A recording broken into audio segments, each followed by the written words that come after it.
এক গ্রামে এক স্বার্থপর লোক ছিল। অন্যের সম্পদে ভাগ বসানোর জন্য সে সবসময় সুযোগ খুঁজত, কিন্তু সে তার নিজের সম্পদের এক আনাও কারো সাথে শেয়ার করতে রাজি ছিল না, তার বন্ধুদের সাথেও না, গরিবদের সাথেও না। একদিন লোকটি রাস্তায় তার 30টি স্বর্ণমুদ্রা হারিয়ে ফেলল। তার এক বন্ধু তার এই স্বর্ণমুদ্রা হারানোর কথা শুনল। সে আবার ছিল খুব দয়ালু একজন মানুষ। ঘটনাক্রমে বন্ধুটির মেয়ে রাস্তায় এই 30টি স্বর্ণমুদ্রা কুড়িয়ে পেল। সে বাড়িতে ফিরে এই কথা জানালে তার বাবা বলে যে এটা নিশ্চয়ই তার বন্ধুর হারিয়ে যাওয়া সেই স্বর্ণমুদ্রা। তাই সে লোকটির কাছে গেল, তাকে তার মুদ্রাগুলো ফিরিয়ে দিল। কিন্তু তার স্বার্থপর বন্ধুটি যখন শুনল যে তার মেয়ে এই মুদ্রাটি কুড়িয়ে পেয়েছে, তখন সে বলল যে আমার মোট 40টি স্বর্ণমুদ্রা ছিল। তোমার মেয়ে নিশ্চয়ই এখান থেকে 10টি মুদ্রা সরিয়েছে, আমাকে তোমার 40টি মুদ্রাই দিতে হবে। এই কথা শুনে লোকটি রেগে গেল এবং মুদ্রাগুলো সেখানে রেখে চলে গেল।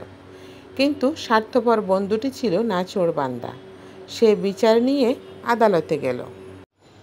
বিচারক তার অভিযোগ মন দিয়ে শুনল এবং সে বাবাও তার মেয়েকে ডেকে পাঠালো। যখন তাদের নিয়ে আসা হলো, তখন সে মেয়েটিকে জিজ্ঞেস করলো যে সে কতটি মুদ্রা পেয়েছিল।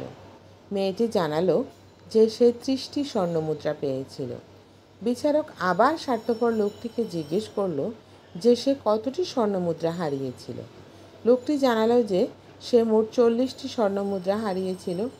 বিচারক এবার লোকটিকে জানালো যে মেয়েটি যে মুদ্রা কুড়িয়ে পেয়েছে সেগুলো তার নয়, কারণ মেয়েটি পেয়েছে 30টি স্বর্ণমুদ্রা, কিন্তু সে হারিয়েছিল 40টি স্বর্ণমুদ্রা।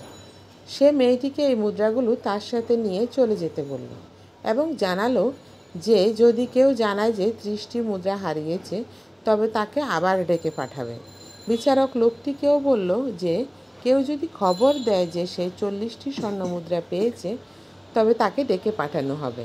তখন সাথে সাথে স্বার্থপর লোকটি স্বীকার করলো যে সে মিথ্যা বলেছিল এবং আসলে সে 30টি স্বর্ণমুদ্রাই হারিয়েছিল। তাই তাকে সেগুলো ফিরিয়ে দেয়া হোক। কিন্তু বিচারক তার কোনো কথাই আর শুনলেন না। একেই বলে অতি লোভে তাঁতি নষ্ট।